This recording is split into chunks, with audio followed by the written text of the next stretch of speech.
Good evening, everybody. Myself, Dr. Parikshit Malik. I thank you for supporting me and sharing the knowledge regarding COVID 19 vaccination in my previous video. We all are facing a significant crisis in oxygen cylinders and hospital beds during this second wave of corona pandemic. Today, we will be discussing how to deal with this crisis. What to do when we do not have access to oxygen cylinders and the SpO2 going down below 94%. What are the home remedies by which we can tackle this emergency situation without panicking? क्या करें हम लोग घर पर रहकर जिससे oxygen saturation level बढ़े? Firstly, thing to do is put the pulse oximeter on the finger, keep it there, read the reading. Secondly, prone the patient, उल्टा पेट के बल लेटा दीजिए ऐसे. Encourage him to take deep breathing exercise gradually. Keep him lie down in this position for at least 30 minutes. This helps in aeration of alveoli present in lower lobes of the lungs and blood becomes more perfused with oxygen. Helps in improving oxygen deprivation and it is one of the medically approved technique.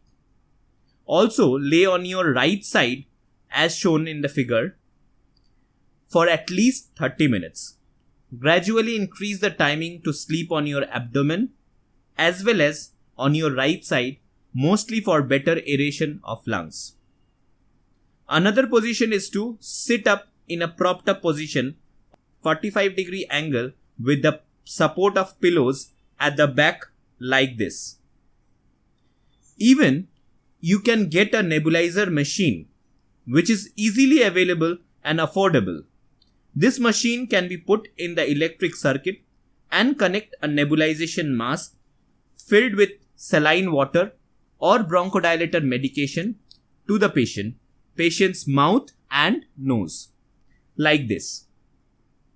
This will emit a gas and help in dilation of the bronchial tree. Oxygen will enter better in the lungs and help in increasing the oxygen saturation level. Most importantly, keep switching between these positions in a well cross-ventilated room. Keep all window panes open as much as possible.